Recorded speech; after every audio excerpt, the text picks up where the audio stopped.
இந்த வீடியோவில் 11th standard chemistry unit 1ல ஆக்சிடேஷன் நம்பர் எப்படி ஃபைன் பண்றது, அதுக்கான ரூல்ஸ்லாம் என்ன, இதை நம்ம எப்படி பேலன்சிங் ஈக்குவேஷன், ஸோ ஒரு ஈக்குவேஷனை பேலன்ஸ் பண்றதுக்கு இந்த லெசன்ல நமக்கு 2 மெத்தட் கொடுத்துருக்காங்க. அந்த 2 மெத்தட்லையும் இந்த ஆக்சிடேஷன் நம்பரை யூஸ் பண்றது ரொம்ப ரொம்ப முக்கியம். அதனால இந்த வீடியோவை ஒரு ஸ்டெப்பு கூட ஸ்கிப் பண்ணாம பாருங்க. இதுல ஆக்சிடேஷன் நம்பர்னா என்னன்றதை நம்ம ஏற்கனவே புக் பேக்ல 29th கொஸ்டின்லயே பார்த்துட்டோம். ஸோ டைரக்டா நம்ம ரூல்ஸ்னா என்னென்ன அப்படின்னு பார்க்கலாம். First, the oxidation state of a free element that is in its uncombined state is 0. அதாவது ஃப்ரீ எலமெண்ட்னா இது போல இருக்கணும். இப்போ ஃபார் எக்ஸாம்பிள் ஹைட்ரஜன் அது மட்டும் தனியா இருக்கு பாருங்க. இதுவே வாட்டர்னு எடுத்தோம்னா H2O இருக்கும், அதுல ஹைட்ரஜன் ஆக்சிஜன் ரெண்டும் இருக்கும். இதுவே இதுல பார்த்தோம்னா H2ன்றது ஹைட்ரஜன்றது தனியா இருக்கு, அதுக்கு பேர் தான் ஃப்ரீ எலமெண்ட். புரிஞ்சிருக்கும்னு நினைக்கிறேன். இன் இட்ஸ் அன்கம்பைன்டு ஸ்டேட், கம்பைன்டுனா சேர்ந்து இருக்கிறது H2O மாதிரி, அன்கம்பைன்டு ஸ்டேட்னா இது மாதிரி தனியா இருக்கிறது ஃப்ரீ எலமெண்ட் அப்படின்னு சொல்லுவாங்க. அதனுடைய ஆக்சிடேஷன் ஸ்டேட் எப்போதுமே 0. Example, each atom in each atom கொடுத்துருக்காங்க. இது இன்னொரு முக்கியமான வார்த்தை, இது நம்ம சம்லலாம் ரொம்ப ரொம்ப முக்கியமான வார்த்தை. ஈச் ஆட்டம் இன் H2. ஸோ ஹைட்ரஜன் 2ன்னு கொடுத்துருக்காங்க. அப்ப இதுல 2 ஆட்டம்னு இருக்கு. ஸோ அப்ப ஒரு ஆட்டத்துக்குமே ஆக்சிடேஷன் நம்பர் 0. அப்ப டோட்டலாவும் 0 தான் அர்த்தம். ஈச் ஆட்டம் இன் H2 Cl2 Na S8. So hydrogen, chlorine, sodium, sulphur இது எல்லாத்துலயுமே ஆக்சிடேஷன் நம்பர் 0. இதெல்லாம் நம்ம ஈக்குவேஷன் வரும்போது பார்க்கலாம். அதாவது சம்ல பார்க்கும்போது இன்னும் தெளிவா புரியும். ஆனா ரூல்ஸ் ரொம்ப ரொம்ப முக்கியம். இதுல உள்ள ஒரு ரூல் கூட விடாம எல்லாத்தையும் புரிஞ்சு நல்லா ஞாபகம் வச்சுங்க. நெக்ஸ்ட், இது ஃபிங்கர் டிப்ல வச்சிருந்தா மட்டும்தான் சம் ஃபாஸ்டா போட முடியும், இல்லைன்னா கொஞ்சம் கஷ்டமா இருக்கும். Next, second, for a monoatomic ion the oxidation state is equal to the net charge on the ion. First அயான்னா என்ன? ஸோ Na அப்படின்றது சோடியம். இப்போ நம்ம ஏற்கனவே பார்த்தோமா, Naன்றது சோடியம். இதுவே Na பிளஸ்ன்னு எழுதணும்னா அது அயான், இவ்வளவுதான். ஸோ அதனுடைய சார்ஜை மேல எழுதணும்னா அதை அயான்னு சொல்லுவோம். ஸோ மோனோ அட்டாமிக் அயான்னா இதுல ஒரு ஆட்டம் தான் இருக்கு பாருங்க. Naன்றது சோடியமுடைய சிம்பிள், அது ஒரே ஒரு ஆட்டம் தான் இருக்கு. அது போல உள்ள மோனோ அட்டாமிக் அயானுக்கு ஆக்சிடேஷன் ஸ்டேட் என்னன்னா இஸ் ஈக்குவல். அது ஈக்குவல் எவ்வளோனா நெட் சார்ஜ் அந்த அயான். நெட் சார்ஜ்னா இதுக்கு மேல இருக்க சார்ஜ் தான் அர்த்தம். இப்ப பிளஸ்ன்னு இருக்குன்னா +1 அர்த்தம். ஸோ இதனுடைய ஆக்சிடேஷன் நம்பர் +1. இதுவே குளோரின்ல பாத்தீங்கன்னா Cl, குளோரின்ல மைனஸ்ன்னு கொடுத்துருக்கு, அப்ப இங்க -1 இருக்குதுன்னு அர்த்தம். ஸோ மோனோ அட்டாமிக் அயான்ல அதுக்கு மேல இருக்கிற சார்ஜ் அப்படியே எடுத்துக்கணும்னு அர்த்தம். Next, third point, the algebraic sum of oxidation state of all atoms in a molecule is equal to 0. First இது வரைக்கும் பார்ப்போம். ஒரு மாலிக்யூல்ல உள்ள எல்லா ஆட்டமுடைய ஆக்சிடேஷன் ஸ்டேட்டையும் நம்ம ஆட் பண்ணோம்னா, அல்ஜிப்ரிக் சம்னா அதுல உள்ள பிளஸ் சைன் மைனஸ் சைன் அதெல்லாம் கன்சிடர் பண்ணி அதை மொத்தமா ஆட் பண்ணோம்னா கடைசியா நமக்கு கிடைக்க போற ஆன்சர் 0. இதை நம்ம எக்ஸாம்பிள் வச்சு பார்க்கலாம், அப்பதான் தெளிவா புரியும். H2SO4 இது ஒரு மாலிக்யூல். இதுல உள்ள ஆட்டம்ஸ்லாம் என்ன? ஹைட்ரஜன் ஆட்டம் இருக்கு, சல்பர் இருக்கு, ஆக்சிஜன் இருக்கு. ஸோ இது எல்லாத்தையும் கணக்கு பண்ணி அதனுடைய அல்ஜிப்ரிக் சம் எடுத்தோம்னா கடைசியா நமக்கு வர்றது 0. இப்ப பாத்தீங்கன்னா இதுல 2 ஹைட்ரஜன் ஆட்டம் இருக்கு. அப்ப 2 into oxidation number of hydrogen முதல்ல எழுதிக்கணும். பிளஸ் சல்பர் 1 தான் இருக்கு, இது கீழே 1 இருக்கிறதா அர்த்தம். ஸோ சல்பர் 1 இருக்கு. ஆக்சிடேஷன் நம்பர் ஆஃப் சல்பர்னு டைரக்டா எழுதிக்கலாம், ஏன்னா 1 இன்டூ அப்படின்னு எழுதுறதுனால அதை 1 விட்டுட்டாங்க. Oxidation number of sulphur plus oxygen 4 இருக்கு, அப்ப 4 times oxidation number of oxygen. இது எல்லாத்தையும் ஆட் பண்ணோம்னா கடைசியா நமக்கு கிடைக்க போற ஆன்சர் 0. இதுதான் ஒரு மாலிக்யூலை பொறுத்தவரை. அந்த மாலிக்யூல்ல உள்ள ஆக்சிடேஷன் நம்பர் கண்டுபிடிக்கணும்னா தனித்தனியா அந்த ஆட்டமுக்கு எல்லாம் கண்டுபிடிச்சிட்டு அது எல்லாத்தையும் ஆட் பண்ணா கடைசியா 0 கிடைக்கும். இதுவே while in ions it is equal to the net charge on the ion. ஏற்கனவே நம்ம செகண்ட் பாயிண்ட்ல பார்த்ததுதான். ஆனா அதுல ஒரே ஒரு மோனோ அட்டாமிக் அயான்னு பார்த்தோம். இதுல பார்த்தோம்னா இது மாதிரி கம்பைன் ஆகி வரும் in SO4 2-. ஸோ இதுல சல்பரும் இருக்கு, ஆக்சிஜனும் இருக்கு. இதனுடைய ஆக்சிடேஷன் நம்பர் என்னன்னு பார்த்தோமா, மொத்தமா என்னன்னு பார்த்தோம்னா இதுக்கு பவர்ல அந்த சார்ஜ் இருக்கு பாருங்க, இதுதான். So oxidation number of sulphur 1 இருக்கு, அதனால oxidation number of sulphur plus 4 oxygen இருக்கு, 4 into oxygen number of oxygen equals இங்க 0 கிடையாது, பவர்ல இருக்க இந்த -2 எடுத்து எழுதிக்கணும். நல்ல ஞாபகம் வச்சுங்க, இதெல்லாம் மிஸ் பண்ணவே கூடாது. நெக்ஸ்ட், ஸோ இது பாக்குறதுக்கு முன்னாடி இன்னொரு பேசிக்கான விஷயம் என்னன்னா, இது மாதிரி சார்ஜ் இது போல சார்ஜ் மேல எழுதியிருக்காங்கல்ல, இது எழுதும் போது 2- எழுதியிருக்காங்க. இப்போ 1+ இல்ல 2- அது மாதிரி எழுதியிருப்பாங்க. இதுவே நம்ம ஆக்சிடேஷன் நம்பர் எழுதும்போது இதுக்கு மேல இப்ப SO4 அப்படின்னு இருக்குன்னா இதுக்கு மேல +2 -2 அப்படிதான் எழுதணும். ஸோ அப்பதான் அதை வேறுபடுத்தி பார்க்க முடியும். அயானுடைய சார்ஜ் மைனஸ் அப்புறமா எழுதணும், பிளஸ் அப்புறமா எழுதணும், நம்பருக்கு அடுத்து எழுதணும். இதுவே ஆக்சிடேஷன் நம்பர்னா சைன் பிளஸோ மைனஸோ முதல் எழுதிட்டு அதுக்கு அடுத்து நம்பர் எழுதணும். இதுதான் பேசிக்கான வித்தியாசம். ஸோ நான் இப்போ சொல்ற எல்லா முக்கியமான பாயிண்ட்டும் நீங்க மனசுல வச்சுக்கிட்டீங்கன்னா கெமிஸ்ட்ரியில இந்த சாப்டர்ல இந்த சம்ஸ் சம்பந்தமா எது கொடுத்தாலும் போட முடியும், ரொம்ப ஈஸியாகவும் இருக்கும். Next fourth, hydrogen has an oxidation number of +1 in all its compounds except in metal hydrides where it has -1 value. Hydrogen அதனுடைய காம்பவுண்ட்ஸ், ஹைட்ரஜன் கலந்து வர காம்பவுண்ட்ஸ் எல்லாத்துலயுமே ஆக்சிடேஷன் நம்பர் ஆஃப் ஹைட்ரஜன் வந்து +1 தான். ஆனா வித்தியாசம் வந்து மெட்டல் ஹைட்ரேட்ஸ்ன்ற அந்த காம்பவுண்ட்ல மட்டும் ஹைட்ரஜனுடைய ஆக்சிடேஷன் நம்பர் வேல்யூ வந்து -1 வேல்யூவா. இந்த ஸ்டேட்மெண்ட் இப்ப நம்ம எக்ஸாம்பிளோட பார்த்தா ஈஸியா புரியும். Oxidation number of hydrogen in hydrogen chloride HCl நார்மலா மெட்டல் இல்லாத, ஸோ நார்மலா மெட்டல் ஹைட்ரேட் இல்லாததுக்கு ஹைட்ரஜன் குளோரைட் போடுற இந்த எக்ஸாம்பிள்ல இந்த காம்பவுண்ட்ல ஹைட்ரஜனுடைய வேல்யூ வந்து ஆக்சிடேஷன் நம்பர் வந்து +1. இதுவே oxidation number of hydrogen in sodium hydride NaH இதுதான் மெட்டல் ஹைட்ரேட். இதுல -1ன்றது தான் ஹைட்ரஜனுடைய வேல்யூ. புரிஞ்சிருக்கும்னு நினைக்கிறேன். சிம்பிளா ஹைட்ரஜன் எங்க வந்தாலும் +1 தான் அதனுடைய ஆக்சிடேஷன் நம்பர். ஆனா ஒரே ஒரு வித்தியாசம் என்னன்னா மெட்டல் ஹைட்ரேட். மெட்டல் ஹைட்ரேட்னா ஃபார் எக்ஸாம்பிள் சோடியம் ஹைட்ரேட் இது போல வரும்போது -1ன்றது oxidation number for hydrogen. Next fifth point, fluorine has an oxidation number of -1 in all its compounds. இது ரொம்ப சிம்பிள். ஃப்ளூரின்ன்றது எங்க வந்தாலும் அதை -1 போட்டுக்கணும். ஸோ ஃப்ளூரின்றது காம்பவுண்ட், அதாவது வேற எது கூடயாவது வேற எலமெண்ட் கூட சேர்ந்து வரும்போது காம்பவுண்டா வரும்போது -1 போடணும். Next sixth, the oxidation state of oxygen in most compounds is -2. Oxygen ரொம்ப ரொம்ப முக்கியம், நிறைய இடத்துல யூஸ் பண்ணுவோம். ஆக்சிஜனுக்கு நார்மலா எப்போதுமே -2 யூஸ் பண்ணுவோம் காம்பவுண்ட்ல இருக்கும்போது. இப்ப ஃபார் எக்ஸாம்பிள் வாட்டர்னு எடுத்துக்கிட்டோம்னா அதுல H2O இருக்கு. இதுல ஓக்கு மட்டுமான ஆக்சிஜனுக்கு மட்டுமான ஆக்சிடேஷன் நம்பர் வந்து -2. எக்ஸெப்ஷன்ஸ் ஆர், ஆனா அதுல எக்ஸெப்ஷன்ஸ் இருக்கு. எக்ஸெப்ஷன்ஸ்னா விதிவிலக்குன்னு சொல்லுவோம். ஸோ இந்த ரூல் வந்து -2ன்ற ரூல் வந்து அதெல்லாம் வராது. அது எதுன்னு பார்த்தோம்னா peroxides, super oxides and compounds with fluorine.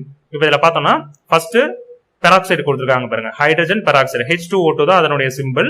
இதுல உள்ள ஆக்சிஜனுக்கு நம்ம கால்குலேட் பண்ணோம்னா -1 தான் வரும். ஸோ இந்த கால்குலேஷன் எப்படி பண்றாங்கன்னு சொல்றேன். அதுக்கு அடுத்தது தேர்டு சூப்பர் ஆக்சைட்ஸ். சூப்பர் ஆக்சைட்ஸ்னா KO2 இது போல வர்றது வந்து சூப்பர் ஆக்சைடுன்னு சொல்லுவாங்க. இதனுடைய வேல்யூ ஆக்சிஜன் வேல்யூ வந்து இதுல பார்த்தோம்னா -1/2. ஸோ இதுல நம்ம என்ன புரிஞ்சுக்கணும்னா ஃபிராக்ஷன் வேல்யூவும் ஆக்சிடேஷன் நம்பருக்கு வரும் அப்படின்றத ரொம்ப ரொம்ப முக்கியம். Next oxygen difluoride. So fluorine கலந்த காம்பவுண்ட்ஸ், ஆக்சிஜன் கூட ஃப்ளூரின் வந்ததுன்னா அதுலயும் வித்தியாசமா வரும். ஸோ ஆக்சிஜன் டைஃப்ளூரைட் OF2 இது பாத்தீங்கன்னா +2. இப்போ இதுல நார்மலா ஆக்சிஜனுக்கு -2, ஆனா இந்த 3 கேஸ்லயும் வேற வேற வேல்யூ வருது பாருங்க. -1 வருது, -1/2 வருது, +2 வருது. ஸோ இதை நம்ம ஞாபகம் வச்சுக்கணும். நார்மலா ஆக்சிஜனுக்கு -2 அதை ஃபர்ஸ்ட் ஞாபகம் வச்சுக்கணும். மீதி 3 எக்ஸெப்ஷன்ஸ். இப்போ இதை எப்படி கால்குலேட் பண்ணணும்? ஸோ இது இப்போ நான் சொல்ல போறது வந்து ஆக்சிடேஷன் நம்பர் எப்படி கால்குலேட் பண்ணணுன்றது எல்லா சம்லையும் இதை தான் யூஸ் பண்ண போறோம். ஸோ இதை நல்லா கவனிச்சிங்க. இது கீழே ஒரு டேபிளும் இருக்கு, அதுல உள்ள சம்ஸும் நான் சொல்றேன். So hydrogen peroxide H2O2. இப்போ ஃபர்ஸ்ட் வந்து ஹைட்ரஜனுக்கு என்ன வேல்யூ ஆக்சிடேஷன் நம்பர் நம்ம இது வரைக்கும் பார்த்திருக்கோம், +1 பார்த்தோம் நார்மலா. இதுல ஆக்சிஜன் நம்ம கண்டுபிடிக்கணும். ஸோ ஆக்சிஜன் -1 இதுல சொல்லிட்டாங்க, ஆனா அது எப்படி வந்ததுன்னு பார்க்க போறோம். ஹைட்ரஜனுக்கு +1, ஸோ இங்க 2 ஆட்டம் இருக்கு, அப்ப 2 × +1 முதல் எழுதிக்கணும். பிளஸ் ஆக்சிஜன் நம்ம கண்டுபிடிக்கணும். எத்தனை ஆக்சிஜன் இருக்கு? 2 இருக்கு, 2 எழுதிக்கணும். ஆக்சிஜன் கண்டுபிடிக்கணுன்றதுக்காக அதை எக்ஸ்ன்னு வச்சுக்கணும். இது போல ஒரு காம்பவுண்ட்ல வந்து டோட்டல், அதாவது அந்த அல்ஜிபிரிக் சம் எவ்வளோன்னு பார்த்தோம், =0. இது அயான் கிடையாது, அதனால =0. இப்போ இதுலயே பாத்தீங்கன்னா நம்ம ஏற்கனவே நம்ம ரூல்ஸ் எல்லாம் பார்த்தோம்ல, அதையே யூஸ் பண்ணிருக்கோம் பாருங்க. 2 ரூல்ஸ் யூஸ் பண்ணிருக்கோம். ஹைட்ரஜனுடைய வேல்யூ யூஸ் பண்ணிருக்கோம், அதே போல நெட் அல்ஜிபிரிக் சம் வந்து =0ன்றது யூஸ் பண்ணிருக்கோம். இப்போ இது ஃபர்ஸ்ட் ஸ்டெப். அடுத்த ஸ்டெப் ஈக்குவல் டு கொடுத்துருக்காங்க பாருங்க, 2 × 1 2 + 2x = 0. இப்போ 2 + 2x = 0. அப்போ இந்த 2 வந்து இந்த பக்கம் வந்ததுன்னா -2 ஆயிடும். அதுதான் டைரக்டாவே எழுதிருக்காங்க, 2x = -2. So 2x = -2. இதுல 2 2 கேன்சல் பண்ணிட்டா -1 வரும். எக்ஸோட வேல்யூ வந்து -1. இது வரைக்கும் புரிஞ்சிருக்கும்னு நினைக்கிறேன். இப்படிதான் எக்ஸோட வேல்யூ, எக்ஸ்ன்றது இப்போ ஆக்சிஜனுடைய ஆக்சிடேஷன் நம்பர் வந்து -1 கண்டுபிடிச்சிட்டாங்க. இதே போல ஒரு 3-4 சம் பார்க்கும்போது நமக்கு ஈஸியா புரிஞ்சிடும். இப்ப பாருங்க KO2. ஸோ இதுல கேவோட வேல்யூ, பொட்டாசியமோட வேல்யூ வந்து +1. இது நம்ம அடுத்த ஸ்டெப்ல பார்ப்போம். ஸோ பொட்டாசியமோட வேல்யூ வந்து +1. ஆக்சிஜன் நம்ம கண்டுபிடிக்கணும். 2 ஆட்டம் இருக்கிறதுனால 2 போட்டுக்கிறோம். கண்டுபிடிக்கணுன்றதுக்காக எக்ஸ்ன்னு வச்சுக்கிறோம். Equal to 0. So net sum 0, algebraic sum வந்து 0. இதுல 2x, இந்த 1 இந்த பக்கம் வந்தோம்னா -1. ஸோ இந்த +1 -1 இது போல சைடு மாறும்போது எப்படி மாறுது, இது சம்பந்தமான பேசிக் வீடியோ நான் ஏற்கனவே மேக்ஸுக்கான பேசிக் வீடியோவை HTAS யூடியூப் சேனல்ல அப்லோட் பண்ணியிருக்கேன். அதை பார்க்காதவங்க இப்போ இதுல இந்த மாதிரி பிளஸ் மைனஸ் சைன்லயாவது ஏதாவது சின்ன டவுட் இருந்தா கூட இது மாதிரியான சம்ல வந்து தப்பாயிடும். அதனால அது புரிஞ்சுக்கிறதுக்கு அந்த வீடியோ பாருங்க.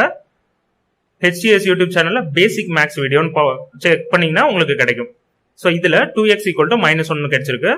அப்போ x கூட 2 வந்து மல்டிபிளிகேஷன் இருக்கு, அந்த சைடு போனா டிவைட் ஆயிடும், -1/2. ஸோ எக்ஸோட வேல்யூ வந்து, அதாவது ஆக்சிடேஷன் நம்பர் ஆஃப் ஆக்சிஜன் வந்து இதுல KO2ல -1/2 தான் ஆன்சர்.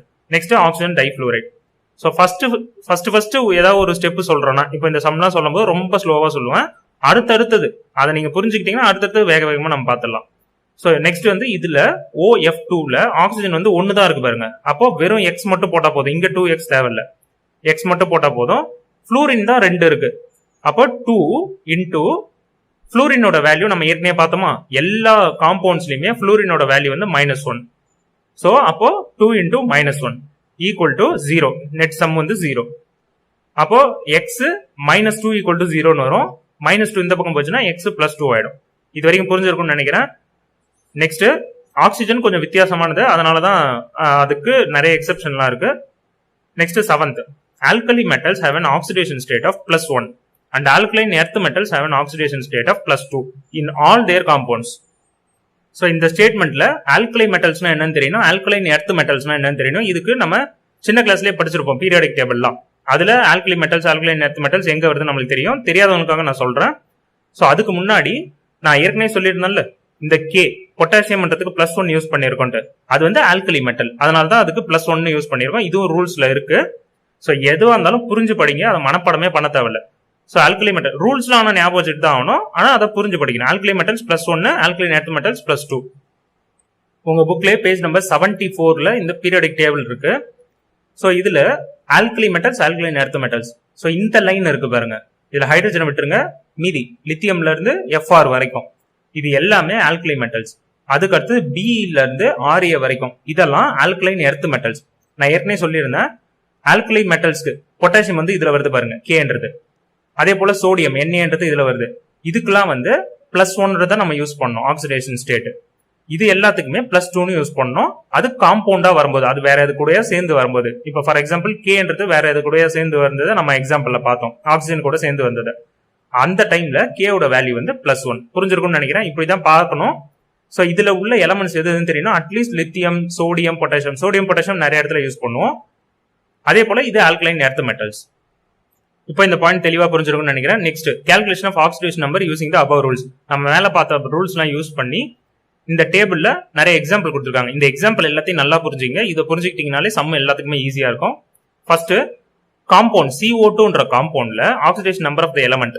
எந்த எலமெண்ட்டுக்கு நம்ம ஆக்சிடேஷன் நம்பர் கண்டுபிடிக்க போறோம்னா Cக்கு கண்டுபிடிக்க போறோம். இப்ப கால்குலேஷன் கொடுத்துருக்காங்க.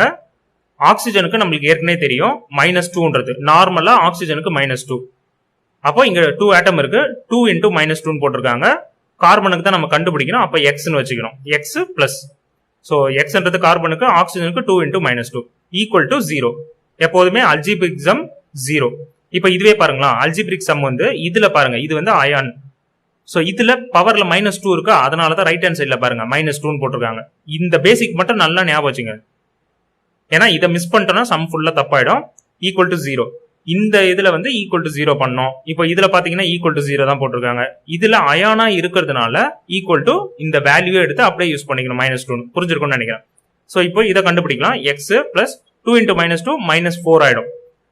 இது அப்படியே ரைட் ஹேண்ட் சைடு மூவ் பண்ணா +4 ஆயிடும். இதெல்லாம் சிம்பிள் ஸ்டெப்ஸ், நீங்களே பார்த்தாலே போட முடியும். நான் ஜஸ்ட் தெரியாதவங்களுக்காக சொல்றேன். H2SO4 next compound. அதுல ஆக்சிடேஷன் நம்பர் நம்ம எது கண்டுபிடிக்க போறோம்னா Sக்கு. இதுல H வந்து 2 இருக்கு, அப்ப 2 இன்டூ Hோட வேல்யூ நம்மளுக்கு +1 தெரியும். பிளஸ் Sக்கு தான் கண்டுபிடிக்க போறோம், அதனால Xன்னு வச்சுக்கிறோம். S வந்து 1 தான் இருக்கு, அதனால Xன்னு மட்டும் வச்சுக்கிறோம். பிளஸ் 4 இன்டூ ஆக்சிஜனுக்கு -2 ஈக்குவல் டு 0. இதுல பார்த்தோம்னா 2 into 1 2 plus x அப்படியே வச்சுக்கிறோம் 4 into minus 2 minus 8 equal to 0. 2 minus 8 அப்போ minus 6 வரும். இதெல்லாம் நான் அந்த மேக்ஸ் பேசிக் வீடியோல சொல்லி இருக்கிறேன், அது தெரியாதவங்க அதை போய் பார்த்துங்க. So X minus 6 equal to 0. அப்போ minus 6 அந்த பக்கம் போச்சுன்னா x equal to plus 6 ஆயிடும். நெக்ஸ்ட் சிஆர் குரோமியம் வந்து கண்டுபிடிக்கணும். காம்பவுண்ட் வந்து Cr2O7 2 மைனஸ். இது வந்து ஒரு அயானா கொடுத்துருக்காங்க. அப்போ 2 into குரோமியம் தான் கண்டுபிடிக்க போறோம், அதனால x plus 7 into minus 2 ஆக்சிஜனுக்கு minus 2 equal to இந்த அயான் பவர்ல வந்து -2 மைனஸ் இருக்கு, அதனால இங்க -2 யூஸ் பண்ணிக்கிறோம். நெக்ஸ்ட் 2x 7 into minus 2 வந்து -14 ஈக்குவல் டு -2. இந்த -14 ரைட் ஹேண்ட் சைட் போச்சுன்னா +14 ஆகும். -2 + 14 அதை சிம்பிளிஃபை பண்ணோம்னா +12 வந்துடும். இந்த பக்கம் 2x இருக்கு, 2x equal to 12 வரும். அப்ப x equal to 6 கேன்சல் பண்ணோம்னா. ஸோ இதெல்லாம் சிம்பிளான மேக்ஸ். Next fourth CH2F2. இதுல சிக்கு நம்ம கண்டுபிடிக்கணும், கார்பனுக்கு கண்டுபிடிக்க போறோம். ஹைட்ரஜனுக்கு நம்மளுக்கு தெரியும் +1 வரும். இங்க 2 ஆட்டம்ஸ் இருக்கிறதுனால 2 into +1. ஃப்ளூரினுக்கு எப்போதுமே -1 நம்ம பார்த்தோம், 2 into -1. சிக்கு கண்டுபிடிக்கிறதுனால எக்ஸ்னு வச்சிருக்கோம். ஸோ 2 into 1 2, 2 into -1 -2, +2 இருக்கு -2 இருக்கு, ரெண்டும் கேன்சல் ஆயிடும். x equal to 0. அப்போ கார்பனுக்கு ஆக்சிடேஷன் நம்பர் இந்த காம்பவுண்ட்ல 0. ஸோ இதுலயே பாருங்களா, ஃபர்ஸ்ட் வந்து கார்பனுக்கு இந்த காம்பவுண்ட்ல 4ன்னு பார்த்தோம், இந்த காம்பவுண்ட்ல 0ன்னு பாக்குறோம். அதனால நீங்க மனப்படம் பண்ணீங்க, எப்போதுமே 4ன்னு மனப்படம் பண்ணி வச்சுக்கிட்டீங்கன்னா அது மாதிரி எல்லாம் போட முடியாது, சம்ல வந்து தப்பாயிடும். அதனால புரிஞ்சு இது மாதிரி கால்குலேட் பண்ணியே போடுங்க. பிராக்டிஸ் பண்ணிட்டு அதுக்கப்புறம் உங்களுக்கு தெரிஞ்சிருச்சு. இப்போ இதுலயே பாருங்களா, இன்னொரு எக்ஸாம்பிள் சொல்றேன். சல்ஃபர் இதுல சல்ஃபருடைய வேல்யூ ஆக்சிடேஷன் நம்பர் வந்து +6, இதுல சல்ஃபருடைய ஆக்சிடேஷன் நம்பர் +4. ஸோ இது மாதிரி கண்டுபிடிச்சாதான் நம்மளுக்கு தெரியும். நெக்ஸ்ட் SO2, இதுல S கண்டுபிடிக்க போறோம், சல்ஃபர் கண்டுபிடிக்க போறோம். சல்ஃபருடைய ஆக்சிடேஷன் ஸ்டேட் வந்து எக்ஸ்னு வச்சுக்கிறோம். +2 into -2 ஆக்சிஜனுக்கு -2 ஈக்குவல் டு 0. 2 into -2 -4 ஆயிடும். -4 ரைட் ஹேண்ட் சைட் போச்சுன்னா +4 ஆயிடும் அடுத்த ஸ்டெப்ல. புரிஞ்சிருக்கும்னு நினைக்கிறேன். இது ஃபுல்லாவே ஜஸ்ட் எக்ஸாம்பிள்ஸ் வந்து உங்களுக்கு கொடுத்துருக்காங்க, அந்த ரூல்ஸ் எப்படி யூஸ் பண்ணணும்ட்டு. ஸோ இந்த ஆக்சிடேஷன் நம்பரை கால்குலேட் பண்ணி ஒரு காம்பவுண்டுக்கும் ஈக்குவேஷன்ல கால்குலேட் பண்ணி அந்த ஈக்குவேஷன் வந்து ஆக்சிடேஷன் நடக்குதா ரிடக்ஷன் நடக்குதா அதெல்லாம் நம்ம கண்டுபிடிக்கணும். அதுக்கப்புறம் தான் பேலன்சிங் ஈக்குவேஷன் பண்ண முடியும். அதை பத்தி ஜஸ்ட் என்னன்னு சொல்லிடுறேன். ஸோ இந்த ஹெட்டிங்ல உங்களுக்கு கொடுத்துருக்காங்க பாருங்க, ஒரு ஈக்குவேஷன் இருக்கு, அதுக்கு மேல ஆக்சிடேஷன் நம்பர்லாம் எழுதிருக்காங்க பாருங்க. அந்த ஆக்சிடேஷன் நம்பரை யூஸ் பண்ணி அந்த ரியாக்ஷன்ல எது வந்து ஆக்சிடேஷன் எது வந்து ரிடக்ஷன் எழுதியிருக்காங்க. ஸோ ஆக்சிடேஷன் ரிடக்ஷனுக்கு சிம்பிளா என்னென்ன டிஃபரன்ஸ்ன்றதை நம்ம ஏற்கனவே கொஸ்டின் ஆன்சர்ல பார்த்துட்டோம். ஸோ அந்த வீடியோ பார்க்காதவங்க அதை பார்த்துருங்க. அதெல்லாம் பார்த்து முடிச்ச பிறகு இப்போ ஆக்சிடேஷன் நம்பர் எப்படி கால்குலேட் பண்ணணும், ஆக்சிடேஷனா என்ன ரிடக்ஷன்னா என்ன, இதெல்லாம் நம்ம பார்த்ததுக்கு அப்புறம் தான் பேலன்சிங் ஈக்குவேஷன் சம்மா பார்க்கணும், இல்லைன்னா சுத்தமா புரியாது. ஸோ அதை பார்த்துட்டு பாருங்க. நான் அதுக்காக தான் திரும்ப திரும்ப சொல்றேன். ஸோ இதுல பேசிக்கா சொல்றேன் என்னன்ட்டு. ஆக்சிடேஷன் நம்பர் அதை யூஸ் பண்ணி ஆக்சிடேஷனா ரிடக்ஷன் எப்படி சொல்லணும்னா, இப்போ Fe-க்கு +2 இங்க இருக்கு, ஸோ அதுக்கு மேல எழுதிருக்காங்க பாருங்க. அதே போல Fe-க்கு இந்த சைட்ல +3 எழுதிருக்காங்க. இந்த ஆக்சிடேஷன் ஸ்டேட் வந்து இன்க்ரீஸ் ஆகுது, அதாவது ஆக்சிடேஷன் நம்பர் வந்து அந்த வேல்யூ வந்து இன்க்ரீஸ் ஆகுதுன்னா அதுக்கு பேர் ஆக்சிடேஷன். ஸோ ஆக்சிடேஷன் நம்பர் அது இன்க்ரீஸ் ஆகுதுன்னா அது ஆக்சிடேஷன். அப்படியே அந்த நேம் வச்சே சொல்லிடுங்க, ஆக்சிடேஷன் நம்பர் இன்க்ரீசஸ்னா ஆக்சிடேஷன். நெக்ஸ்ட் இந்த நம்பர் ஆக்சிடேஷன் ஸ்டேட் வந்து +7ல இருந்து +2 குறையுது பாருங்க. இது போல குறையுது, ஆக்சிடேஷன் நம்பர் டிக்ரீஸ் ஆகுதுன்னா அதை ரிடக்ஷன் சொல்லுவோம். ஸோ இதுதான் பேசிக்கா ஆக்சிடேஷன் ரிடக்ஷன்றத ஆக்சிடேஷன் ஸ்டேட்டை வச்சு அந்த நம்பரை வச்சு நம்மளால சொல்ல முடியும். அதுக்கு நம்ம முதல் ஆக்சிடேஷன் ஸ்டேட் எவ்வளோன்றது கண்டுபிடிக்கணும். இப்போ இந்த +7லாம் நம்ம ஏற்கனவே மெத்தட் சொன்னோம்ல, ரூல்ஸ்லாம் யூஸ் பண்ணி கண்டுபிடிக்கணும்.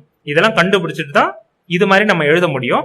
இது மாதிரி நம்ம எழுதுனது பிறகுதான் நம்ம பேலன்சிங் ஈக்குவேஷன் பண்ண முடியும். அது எப்படின்னு சொல்றேன். உங்களுக்கு 1.8.3ல பேலன்சிங் ரிடாக்ஸ் ரியாக்ஷன் கொடுத்துருக்காங்க. ஸோ அதாவது ஈக்குவேஷனை பேலன்ஸ் பண்றது, அதுக்கு 2 மெத்தட் கொடுத்துருக்காங்க, oxidation number method, ion electron method. So சிம்பிளா ஆக்சிடேஷன் நம்பர் மெத்தட்ல எப்படி நம்ம ஆக்சிடேஷன் ஸ்டேட் எல்லாம் கண்டுபிடிச்சு யூஸ் பண்றோன்றத மட்டும் இதுல சொல்றேன்.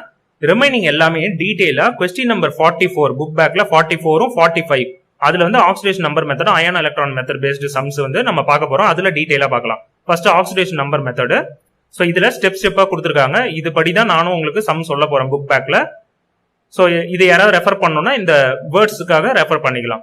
இதுல பாத்தீங்கன்னா ஆக்சிடேஷன் ஸ்டேட் எல்லாம் கண்டுபிடிச்சிருக்காங்க பாருங்க, +2 +7 +3 +2 இது மாதிரி கண்டுபிடிச்சிட்டு அதுக்கடுத்து ஆக்சிடேஷனா ரிடக்ஷனான்னு கண்டுபிடிக்கிறாங்க. இதெல்லாம் யூஸ் பண்ணிட்டு தான் அதுல உள்ள அந்த எலக்ட்ரான் கிராஸ் மல்டிபிளிகேஷன் இதுக்கெல்லாம் ஸோ இதெல்லாம் பண்ணணும், ஒரு ரியாக்ஷனை வந்து பேலன்ஸ் பண்ணுவாங்க. இது மாதிரி நிறைய ஸ்டெப்ஸ் வரும், ஸ்டெப் 3 அது மாதிரிலாம் நிறைய வரும். ஸோ ஸ்டெப் 4 ஸ்டெப் 5 அப்படின்னு லைனா வரும். கடைசியா வந்து பேலன்ஸ் பண்ணுவாங்க. இதுக்கு அந்த ஆக்சிடேஷன் ஸ்டேட் எடுத்து மேல எழுதியிருந்தாங்கல்ல, அதுதான் பேசிக். ஸோ என்ன சொல்ல வரேன்னா, இந்த ஆக்சிடேஷன் மெத்தட் இதை யூஸ் பண்ணி ஒரு ரியாக்ஷனை இது மாதிரி பேலன்ஸ் பண்ணோம்னா ஃபர்ஸ்ட் நமக்கு தேவையானது வந்து ஆக்சிடேஷன் ஸ்டேட் கண்டுபிடிக்கிறது தான். அதனாலதான் இந்த வீடியோ ரொம்ப ரொம்ப இம்பார்ட்டன்ட். இதே போல next ion electron method book பேக்ல கொஸ்டின் நம்பர் 45 வரும் உங்களுக்கு. ஸோ அந்த அயான் எலக்ட்ரான் மெத்தட்லயும் பாத்தீங்கன்னா யூசிங் ஆக்சிடேஷன் நம்பர் கான்செப்ட் அப்படின்னு கொடுத்துருக்காங்க பாருங்க. இதுதான் first step. So balancing equation நம்ம பண்ணோம்னா ஆக்சிடேஷன் நம்பர் கண்டுபிடிக்கிறது ரொம்ப ரொம்ப முக்கியம். அதுக்காக தான் இந்த வீடியோ பார்த்திருக்கோம். இப்போ எதுக்காக ஒன்னு பாக்குறோன்றதையும் புரிஞ்சுக்கணும். அதுக்காக தான் நான் இதெல்லாம் சொல்றேன். உங்களுக்கு புரிஞ்சிருக்கும்னு நினைக்கிறேன். இந்த வீடியோல ஏதாவது ஒரு ஸ்டெப் புரியலன்னா அதை திரும்ப திரும்ப பாருங்க. ஏன்னா இந்த வீடியோ தான் முக்கியம். அதுக்கடுத்து நீங்க சம்பளம் பாத்தீங்கன்னா ஈஸியா இருக்கும். இந்த வீடியோ உங்களுக்கு பிடிச்சிருந்தா மறக்காம லைக் பண்ணுங்க, உங்க ஃப்ரெண்ட்ஸ் கூடயும் ஷேர் பண்ணிக்கோங்க. இந்த மாதிரி யூஸ்ஃபுல்லான வீடியோஸ் உங்களுக்கு நோட்டிபிகேஷனா கிடைக்கிறதுக்கு இந்த சேனலை மறக்காம சப்ஸ்கிரைப் பண்ணிக்கோங்க. இந்த சேனல் பத்தின அப்டேட்ஸ் கிடைக்கிறதுக்கும் டெலிகிராம் சேனல்ல ஜாயின் பண்ணிக்கோங்க. அதனுடைய லிங்க் வந்து நான் டிஸ்கிரிப்ஷன்ல கொடுத்துருக்கேன். தேங்க்ஸ் ஃபார் வாட்சிங்.